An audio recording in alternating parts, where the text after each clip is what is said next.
Won't you join me? Light up the sky.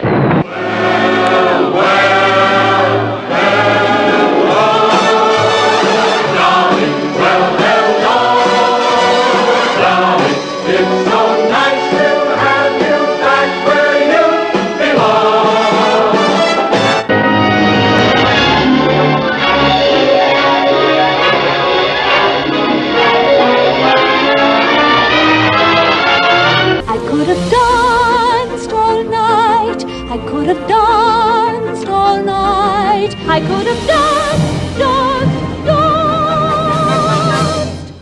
Only happy endings. That's our recipe. So welcome to the movies.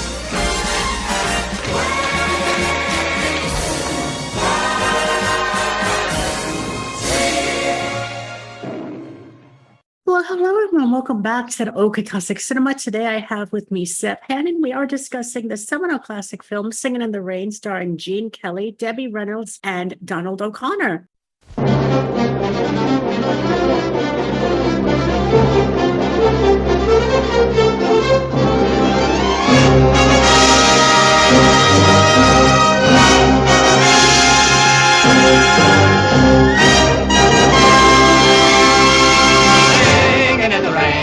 Singing in the rain, what a glorious feeling, we're happy again.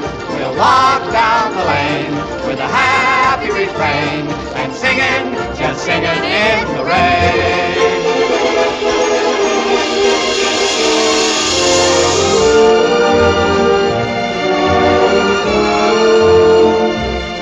Hold it, Dexter! Well, Mr. Simpson, we're really rolling. Yeah, well, you can stop rolling at once. Huh? Don, Lena. All right, everybody, save it! Save it. Tell them to go home. We're shutting down for a few weeks. What? Well, don't just stand there. Tell them. Everybody go home until further notice. What is this? Yeah, what's the matter, R.F.? The jazz singer. That's what's the matter. The jazz singer. Oh, my darling little mammy. Now, little mammy. My little No, this is no joke, Cosmo. It's a sensation. The public is screaming for more. More what? Talking pictures. Talking pictures. Oh, it's just a freak. Yeah, what a freak. We should have such a freak at this studio. I told you talking pictures were a menace, but no one would listen to me. Don, we're going to put our best feet forward. We're going to make the Dueling Cavalier into a talking picture.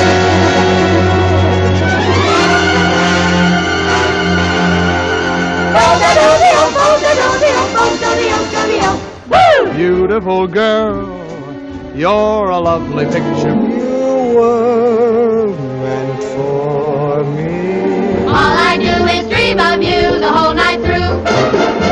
You're all my lucky charms.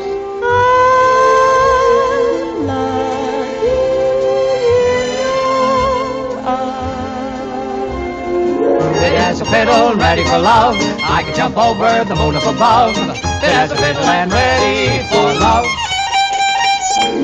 I'm singing in the rain, just singing in the rain. Make 'em laugh, make 'em laugh, make 'em laugh. Good morning. Good morning. We've talked the whole night through. Good morning. Good morning to you.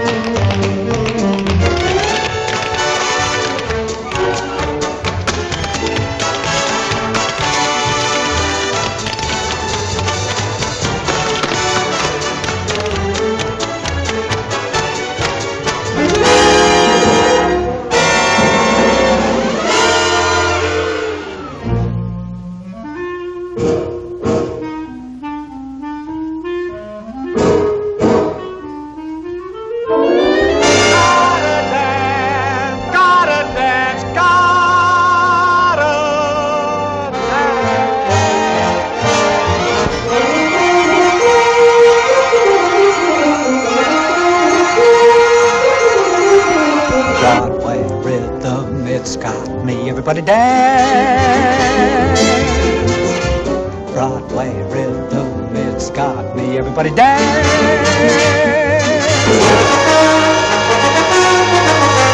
When I hear that happy beat, feel like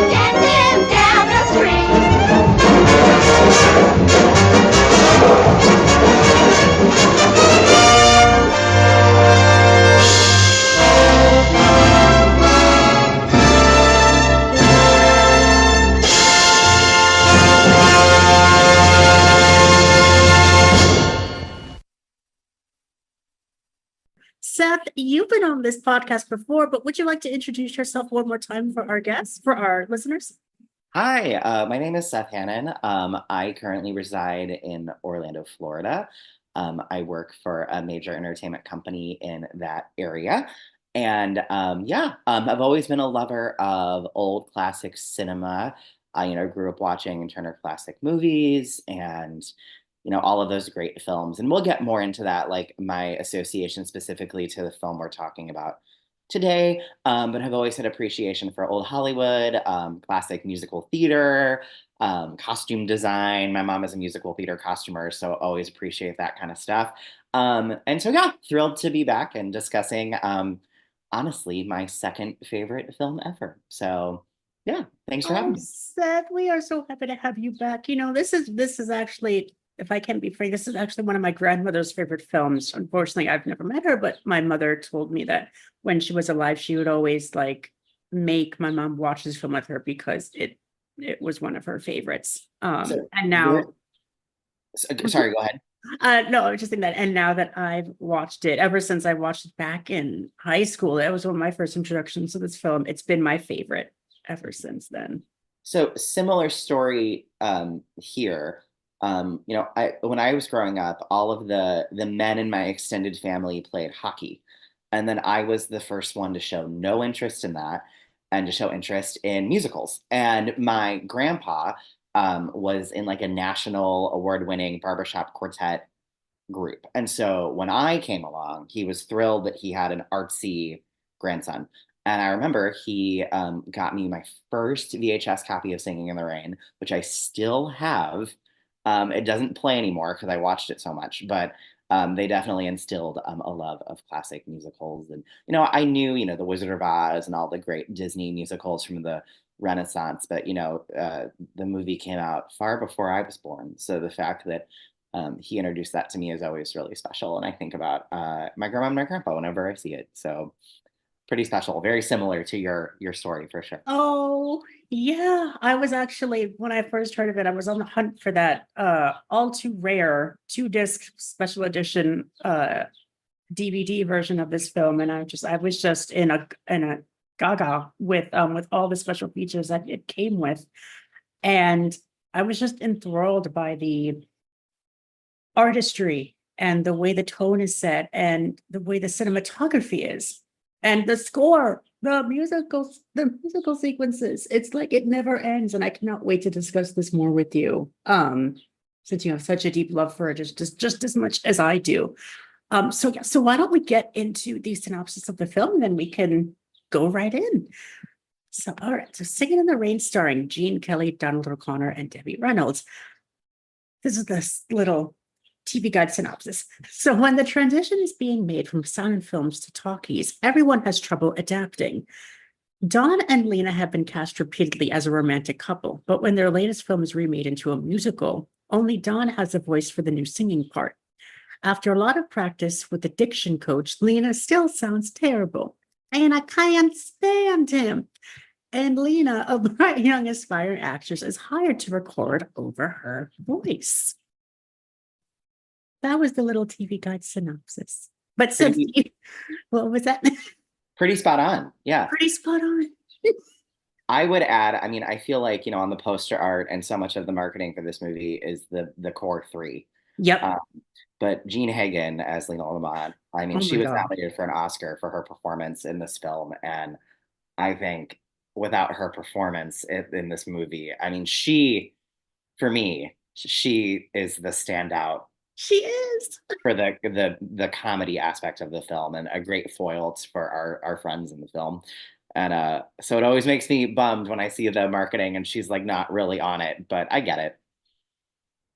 I know. I find that she is also that she should also be one of the center points of this film as well. But of course, she's only the foil for Don's character as well.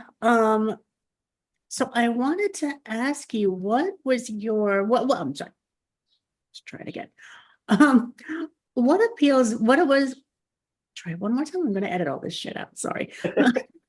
I'm going to get a drink of water and then I'll say it. Okay.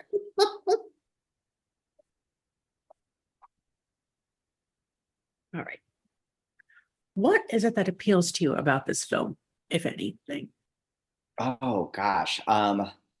So I always loved the film growing up, and then Yeah. I started doing community theater when I was 6. I was the Mayor Munchkin and the Wizard of Oz. I promise this is relevant. So they did that show in February, and then they closed their season in May with Mhm. Singing in the Rain. And so went and saw the stage version, and they made it rain at the end of Act One, which for me it was like, wow, like taking the movie and throwing it on stage, and you know, the What? the movie is as cinematic as it can be, and the stage version is as cinematic as can be, but the movie is very much a stage musical in the way a lot of it is presented, and it wasn't a stage musical till 1983, which is hard to believe. Yeah. What appeals to me about Singing in the Rain is it's definitely a product of its time. I feel a lot of people don't realize, and it always cracks me up when people are hating on jukebox musicals like Mamma Mia or Jersey Boys or Beautiful. But Singing in the Rain is a jukebox musical. Um, Yeah. it just uses a lot of music that people more so associate with Singing in the Rain than they do with their predecessors. So I always find that interesting. But just what appealed to me, oh gosh, like Good Morning, like come on, like Oh, that's my alarm every morning. Good Morning, Singing in the Rain, like the musical numbers are so camp and like are so extravagant. And they don't spend like this budget on movies anymore, in my opinion, at least musical movies, like they did back then. And Gene Kelly, just a defining talent of his generation. Same with Debbie Reynolds. I mean, I don't really know like how to nail down what I love about the film. It's joyful. Like I think that's pretty much it. I found myself a lot during the pandemic when I needed an escape and needed to like not think about the craziness we were in, often putting on this film. Um, because it's not, the stakes are relatively low. yeah. It's just a fun comfort film of a film. And yeah, I don't think it'll ever go out of style because the comedy is so classic. It's not dated, even though it does take place in a different time period. It's still so iconic and so classic. Um, I think, similar to The Wizard of Oz and similar to the Disney films and similar to, the great musicals of that time, I think it'll live forever because it also romanticizes Hollywood, which I think we'll Mhm. always have a fascination with, and that golden age of Hollywood. So that was my really long-winded answer to say that I enjoyed it. But yeah, yeah. I love that. I mean, like I said before, what appeals to me is the style, the cinematic choices, and the choreography and the musical numbers as well.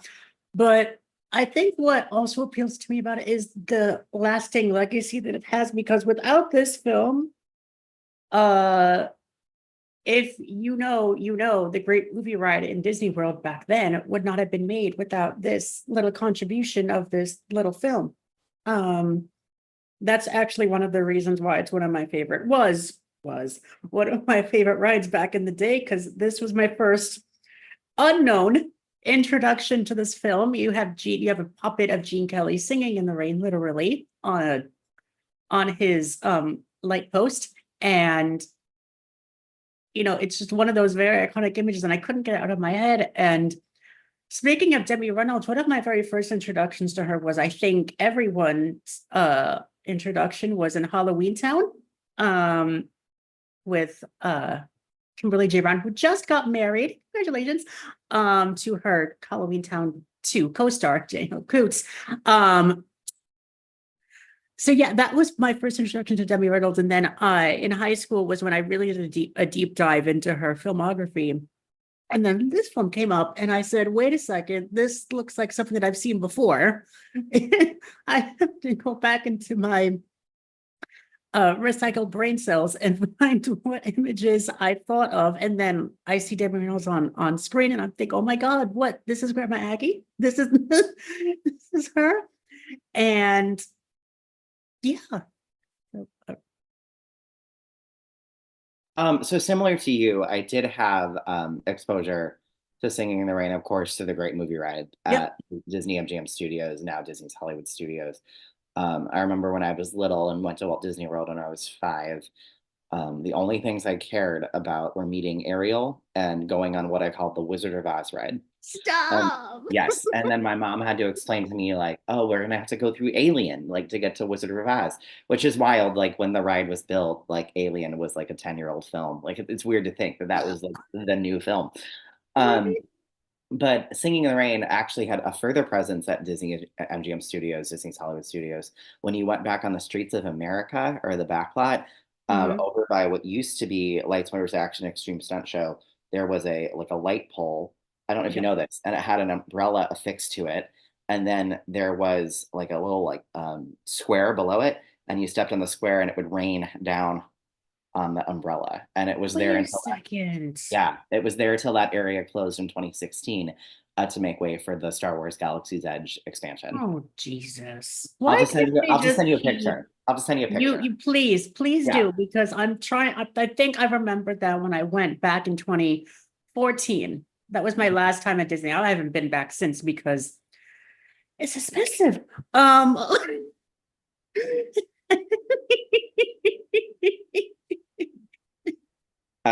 Yeah, but it was definitely a cool little thing nestled back in the park back there. But yeah, Singing in the Rain. I mean, when you look at, I mean, I hate to harp on the Great Movie Ride, but when you look at all of those films in the Great Movie Ride, like there's a reason that film was chosen to be there Yep. and to represent musicals. I And it's think like, I think it's one of the first after the big spectacle by it's Footlight Parade, and then it's like, Singing in the Rain, and then it then was you have, yep, that's the second thing that you see once it turns the corner. I'm like, that's because it's iconic. it started with great American musicals. Because Yep. in my opinion, like The Wizard of Oz is a great American musical, but Yes. we don't associate it with being a musical. We associate it with being a fantasy film. Ah, Or Singing in the Rain, I think, is more outwardly associated as being a musical. yeah. Yeah. Like you have your musicals, you have My Fair Lady, you have Singing in the Rain, you have Summer Stock, you have, I don't know. Mary Poppins. There we go. That's Yeah. one. But that's like Disney. That's not It's in its for own me. It's category. Yeah. Mhm. but it's also a musical at the same time. So Yep. um yeah, but what I also wanted to end it by saying what appeals to me about this film is that the whole warmthness of this whole film that it just projects off of you. Like you can watch it and a smile a smile does not leave your face, which is what most Gene Kelly films do to me, except for the Byron. But we can talk about that another time. Mhm. Yeah, watching this film again, it was just so charismatic, and Debbie Reynolds' presence. That I think this was one of her first film debuts, I believe. I'm not sure. That sounds right. It sounds right. Yeah, and that whole scene when we first get her first introduction with Dawn, I find that is just so enigmatic with that whole conversation that they have in the car. Mhm. And for me, that's just it just screams classic cinema in my own mind. Yeah, her filmography, she made 5 films prior to Singing in the Rain, Oh, okay. one of which was uncredited. But Singing in the Rain was definitely her. Was Tammy before? I think Tammy was before this, was it, or was it after? What film? Tammy. I think it was after. Okay. 'Cause And then looking, Unsinkable Molly Brown has to be after too. yes, the films that she did prior to Singing in the Rain: June Bride, which she was uncredited, The Uh-huh. Daughter of Rosie O'Grady, Three Little Words, 2 Weeks with Love, Mr. Imperium, and then Singing in the Rain. That was definitely her. Never heard of those before, but okay. Exactly. So Singing in the Rain, definitely her breakout role.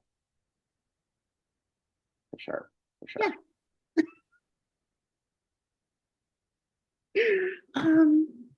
Okay. Perfect. So what are we gonna? So Seth, I wanted to ask you what you think are the queer aspects of this film, if you found any? So go on this I'm journey. sure there are. Go on this journey with me. But Okay, I'm listening. so the Open ear. film was made during the era of the Hays Code. Yes. And like then it takes place in the 20s, 20s, 20s, 30s, 20s, 30s, 20s. I think start of the 20s when the talkies were coming out. Right. Yeah, so 20s. The very beginning where when like Don Lockwood is coming up for the premiere, they talk a lot about how he's like a confirmed bachelor. Yep. And they talk a lot about his best friend Cosmo. Oh Now, my God. I'm not linking the two of them together. However, you have like the leading man and you have the leading lady, Lena Lamont. And back in the day, like, and this film alludes to this, back in the day, like you would just pair the two of them together. Think like Mickey and Judy. Think like, that kind of vibe. But he has absolutely no interest in her. So I feel like that could be interpreted as kind of like a Rock Hudson closeted queer moment. I don't know if I fully interpret Don Lockwood this way though, but it could definitely be interpreted that way. And then, oh gosh, it's a musical, so I think that just automatically makes it gay. Like, I mean, nothing says gay like Debbie Reynolds popping out of a cake. It's true. And then, but it's just interesting. Lena Lamont is like full camp. Yes. But I definitely think like Singing in the Rain is like a non-queer film, which could be interpreted as queer. And I feel like that's a lot of what your podcast, and I've been listening to it for sure, has been interpreting. So I don't know. I'm not going to say the whole thing with Don Lockwood and Cosmo Brown is like.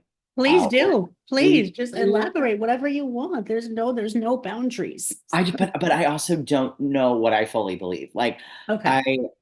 I don't know. Like, I don't interpret them as being together, but I could definitely see where like a queer person could watch this movie and interpret it that way. Right.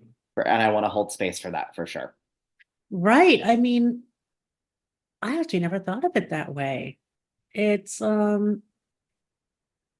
I mean, yes, they're like the best of friends, and they do have this sort of roommate philosophy going on. And yeah, I really do love that it's interesting analogy, to think about. Which is smart and very unique in its way. I never really thought of it that way, and I'm gonna watch it yet again for 1,001 time just to see if I can catch anything. And I think I will, because we spend the first 10-15 minutes of the film going into Don's backstory, but it's all like done silently. It's all through the music, so it's not like we hear any like. And it's not a ton about his personal life. It's more about his like career aspirations with Cosmo. Mm-hmm. And it's all through him and his best friend, and how they both went on this journey together. Right. And I'm not saying it's like a film that's outwardly as like queer as like Some Like It Hot. But it's definitely interesting to think about like not only the era it was made in, but the era that it is portraying, and looking at those characters through that lens for sure. I mean, throughout this whole film, Cosmo's more of a bachelor. They're both bachelors, but I think Cosmo's one of those bachelors who just has his eye on making sure that Don is getting the right parts, and making sure that Don is not getting snuffed in the process. And he just wants his best friend to get to be the best. And with that being said, I can now, thinking about it, I can definitely see that analogy that you just pointed out a few seconds ago.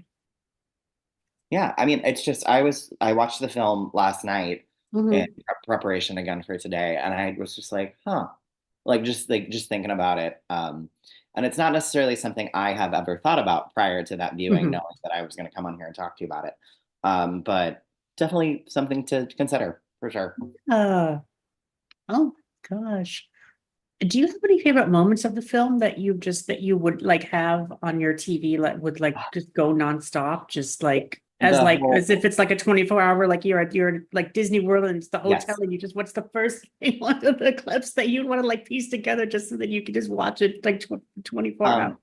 Lena Lamont and the microphone and the corsage and the I can't make love to a bush. God, Like yes. I always see because Singing in the Rain tends to be a film that like Fathom Events will always put back in theaters for its like every 5 anniversary years. And I've gone every five Oh anniversary my years. God, I And wish I always get those late notifications like, wait, it happened already? What? uh, I wanted to go see it.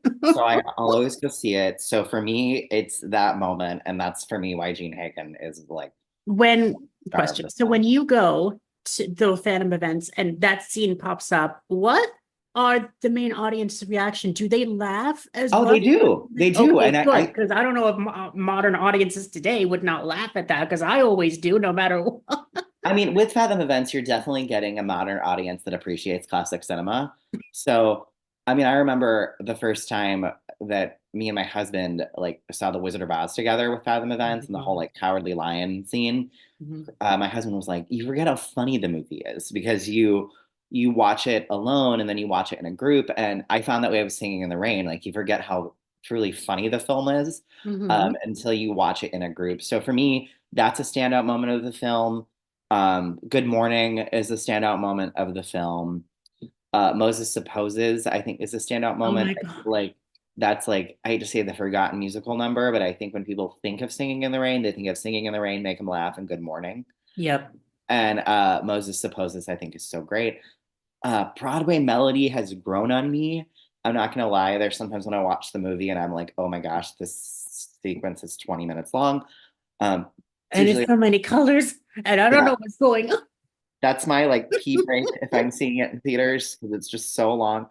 Um, and then another moment that I think stands out in the movie that makes me think about, Lena Lamont like is not the nicest individual, but No.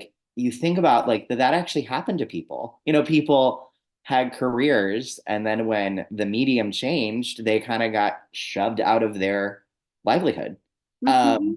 and we're seeing it now with, newspapers going away and, the blogosphere and TikTok replacing newspapers. And so to look at that kind of from an old Hollywood perspective of, like Lena Lamont had a full career that Mhm. based on, the change in the medium, her career was pretty much over. And Mhm. that happened for, Groucho Marx and a lot of people. So it's interesting as an adult to watch the movie and think about it from that perspective rather than when I was Mhm. a kid just looking at her as a villain. Um, so that has stuck with me watching the movie as an adult, as a 31-year-old versus as a Mhm. 4-year-old, for sure. Oh, I agree with everything that you said. And I think we've also forgotten to, well, she didn't really have a big role in this film, but we're forgetting one little important character actress, Rita Moreno. That was Yes, one of her very first, I think this was her first film screen debut, even though she doesn't really have a lot of lines, any, if any. right. Um, Give it 10 years. She'll win an Oscar for 10 Anita. years. She won an Oscar for Maria. For Anita. Sorry, my mind is No, not. you're good. Um, um, yeah. Oh my God, there's just so many standout moments of this film that just speak out to me. Like we have the car scene that we first meet Debbie Reynolds, and then we have that whole All I Do Is Dream of You sequence, and then in the on the soundtrack there is a reprise song by Gene Kelly, but it's not shown on the film because I think they cut it out for or reasons, because I think maybe they might have thought it was too long or it was too slow. But I don't know if I'm sure you have the soundtrack, but there's Mhm. that whole like reprise of All I Do Is Dream of You, and it's that I think encapsulates Gene Kelly's singing ability as well. It's just so romantic and just so like swoon worthy. And Well, and speaking of singing ability, I find it really ironic that Debbie Reynolds was dubbed for this movie. oh Because I mean, she sang some of her own stuff, but yep. I just think it's so funny that like, and I get it, like we dub actors all the time, you know, like look at a lot of Like Disney movies, Audrey Hepburn Audrey Hepburn with and Marty Deborah Nixon, Kerr Albert Kerr, Marty and Nixon. But it's interesting, like to think about, like you know, like Princess Jasmine in Aladdin. Linda Larkin is I the know, who and plays Leah Mulan Salonga with and Mulan, right? Leah Salonga. Aladdin in Aladdin, you know. But it's just interesting to me that this movie specifically is about voice dubbing, Yep. and he is voice dubbed in the film. I always find that funny. God, I can't. I can't. Even in the soundtrack, you have like, oh, like it's not everyone's thinking it's somebody else. I'm like, but I So don't funny. care. It's so funny to me. It doesn't make any sense to me. But anywho, Just let's with this mention- specific film, I find it really funny. Like, It is. yeah, It is really funny because when you think about it, like what you just said, it's like a film. It's a film about film dubbing, and it's a literal plot point. you have yeah, Yeah. bro, like like Debbie Reynolds can sing, let her sing.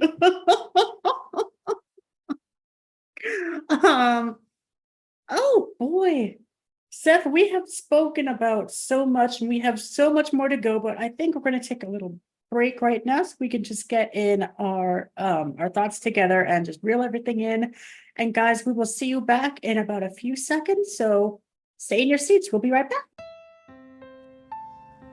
Hey there, I'm Tara. And I'm MK. And we are your resident Good Witch hosts of Down the Yellow Brick Pod, preserving and peeling behind the curtain on the wonderful world of Oz. Come for the Oz fandom, but stay for the company that's got you on your loneliest of yellow brick roads. Through our juicy conversations, rabbit holes, and many Oz metaphors as medicine on the pod, we have tried to make sense of the wild times we live in and have traveled back to the turn of the 20th century, to the heyday of MGM Studios, to a super soul 1970s smash on Broadway, the dark fantasy film era of the 80s, 90s ice skating and musical touring shows, a 2010s reality TV search for Dorothy, and much more, traveling through the decades as we cover all things iconic and obscure Oz. For us, Oz has become a portal to continuously revel in history and human connection, holding space for this magical land we all have ingrained in us and the multi-layered rainbows we each are. You can find Down the Yellow Brick Pod wherever you listen to podcasts, on Patreon for exclusive content, on Etsy for show swag, and on IG for an accompanying scrapbook to our episodes, community, and our guests. Can't wait to hang over the rainbow. See you in Oz.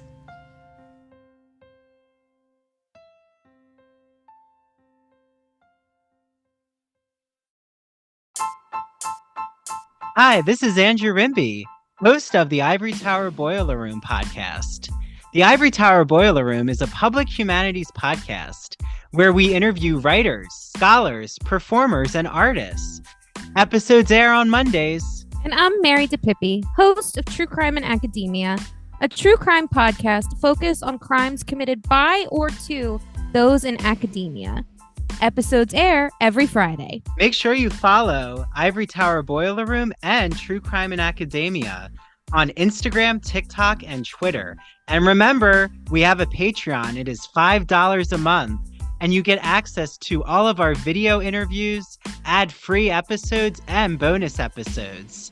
See you all in the Ivory Tower Boiler Room.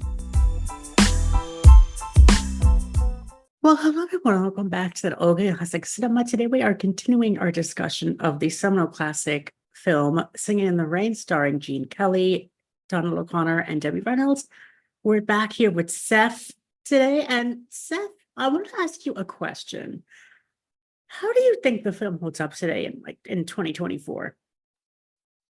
I alluded to this a little earlier, but I think a lot of the comedy is so classic that yes, it is a period piece, but it is not a dated period piece. Right. To prove the point even further, you know, I was very involved in community theater back in Peoria, Illinois, and I've lived in Orlando now for the past decade. But my friend directed a production of Singing in the Rain at a children's theater in 2016. And those kids were just as excited to be doing that show as if they were doing Frozen. You know what I mean? Like, really? And I think that's proof that you know, it holds up, and you got to give youth a little more credit than we do sometimes. They just have to be exposed to it.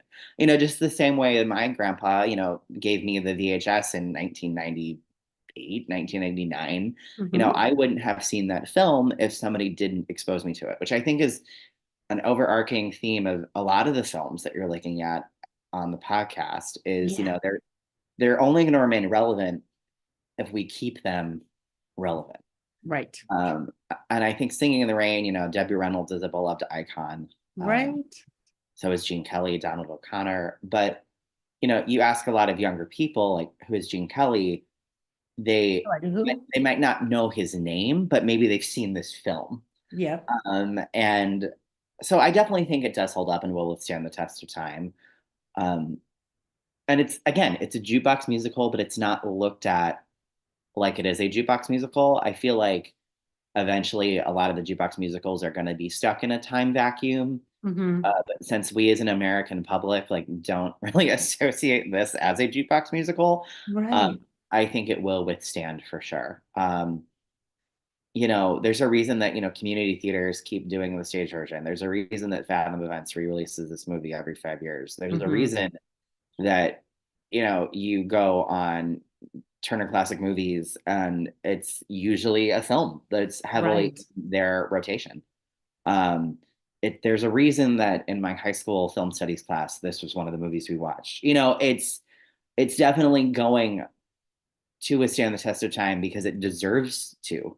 And it has its, definitely place in American pop culture. And I don't ever see it necessarily going out of fashion.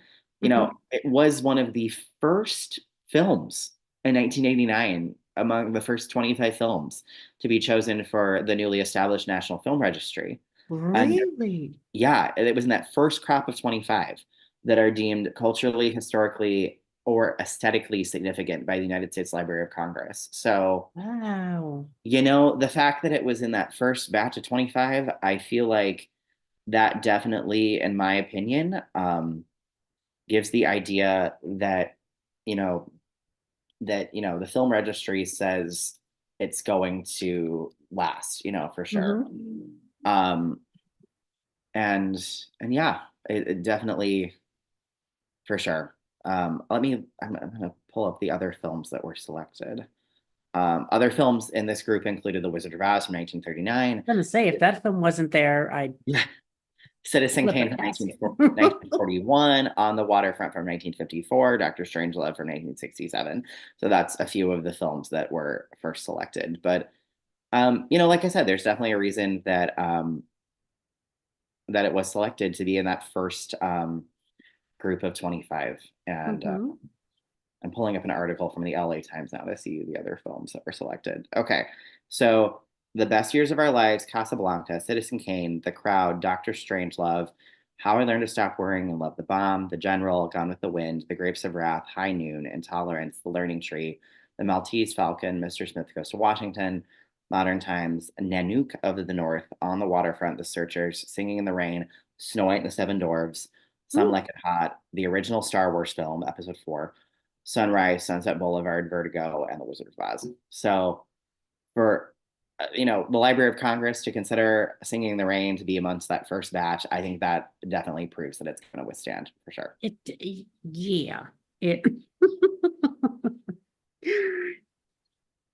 doesn't that. It's, oh boy, I have to agree with that registry. It's, when I think about classic film, there are so many different images that pop to my mind, but one of them has to be Singing in the Rain. And I think it's one of the reasons why it will stand the test of time, because you just say Singing in the Rain in like a conversation, and someone will just get up and start like speak singing to Good Morning or like start singing in the Rain. It's like, it has a cultural stamp. Or like, how many times do you see a lamppost out in the wild And Oh, yes. you have I an always umbrella. get that urge to just jump on top of it and just, I have so many pictures of especially me in Central doing Park, that. Yeah, but it's just that iconography that is never going to go away. I'm gonna sound really, really weird, but I was in a film course a few semesters ago, and we were asked to watch. Well, not we were asked. We were requested to watch A Clockwork Orange, and I did not know that they used this song in that film. And yeah, it. Yeah, it. Yeah, indeed.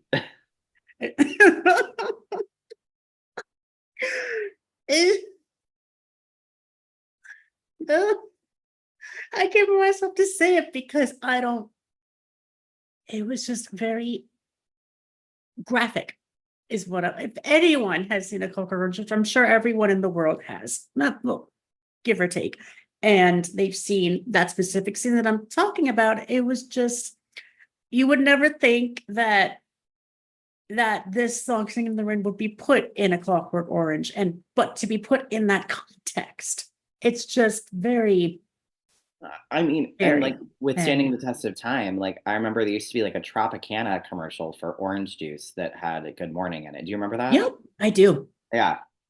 Like all of these songs in this jukebox musical are songs that are like used in commercials or in films, and I think that's another reason why it will still stand the test of time. So, but I never really thought about what you just said about it being the very first iteration of a jukebox musical, and now that I'm thinking about it, it does, because all of these songs, like I've heard a different iteration of Make 'Em Laugh in a different movie musical, but I just can't place my finger on it, and I know it, I just can't place it, but they changed the words on it, but it was still that same rhythm. I just can't remember which film, what musical it was that they used it in. I can't either, to be I honest. can't. It'll come to me when we finish recording. It'll come to me. I'll be like, look, the film that I was talking about. But of course, right? And then of course you have no, I think it was Be a Clown. It was Be a Clown in The Pirate. That same rhythm was used with Judy Garland and Gene Kelly in The Pirate, which that's what I was thinking about. And yeah. So, Seth, we have spoken a lot about this film. Are you sad to end the recording and like stop talking about it? Do you still want to discuss a little bit more about it? If you have any. Oh gosh. thing to say. I don't really have anything to add. I think we've hit everything, unless you have something else to add. Not that I know of. I just know that Debbie Reynolds, she was later in her life, she was known as the costume collector. Mm-hmm. And I believe that she kept a lot of her co-stars and her own costumes that she wore, as well as Jean Hagen's outfits that she wore in this film as well. She's also, very famous for having multiple pairs of ruby slippers. And of course, having Judy Garland's one iteration of Judy Garland's dress in her costume collection, which I'm very sad that it was disbanded, or what was the term? It was just and she had the discontinued. She had the Arabian test shoes too. She did. She Mhm. did. She did. Oh boy, Debbie Reynolds, we got to give it to you. She knew how to preserve Mhm. art and just to keep it maintained. And I think that's one of the reasons why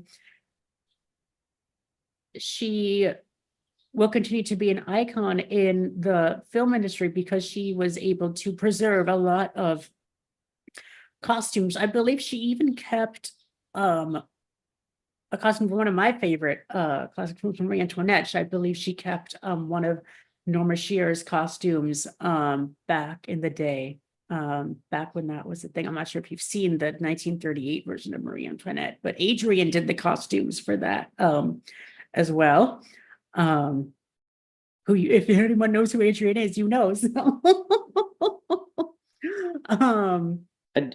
Actually, at Disney's Hollywood Studios, there's a store on Hollywood Boulevard. It's called Edith and Adrian's Head to Toe, and it's named after Edith Head and Adrian. So Edith Head, famous costume designer, she was the basis for Edna Mode in The Incredibles for more modern audiences, and then Adrian, of course, a super famous costume designer. So I love that little like nod to them there. Is that still around, or has that been like? That's still there. That's still around? Oh, okay. So that's where you can go. Hollywood Studios. I call it MGM. So yes, yeah. So Disney's Hollywood Studios. It's one of the remnants from Disney MGM, but yeah, it is still there. It is still there. Well, Seth, this has been so much freaking fun. I wanted to give our guests a little info about you. Like, I wanted to ask if you could give your links, your little where we could find you on the interwebs if anyone wants to find you. I will also be linking your socials in info bio. Yeah, I'm mainly on Instagram at Seth M as in Matthew Hannan, Hannan. That's where you can find me there. I like to keep my other social media kind of private, but Instagram is mainly where you can find me there, for sure. Yeah, perfect. Oh my God, Seth, thank you so much for being on this episode and just showing your enthusiasm for this film, because it is amazing. Yeah, and you can find us at That OK Classic Cinema on Instagram and Facebook and TikTok as well. I'm starting to branch out as well. I also want to give a shout out to Ivory Tower Boiler Room. We're in a semi little partnership together to sponsor each other. So I just want to give a little shout out there, and to keep your eyes open for our next episode coming out next month. I'm not really sure which film we will be reviewing, but you guys stay tuned, and we will keep your seats available for your next showing at That Old Classic Cinema. Talk to you guys later. Bye.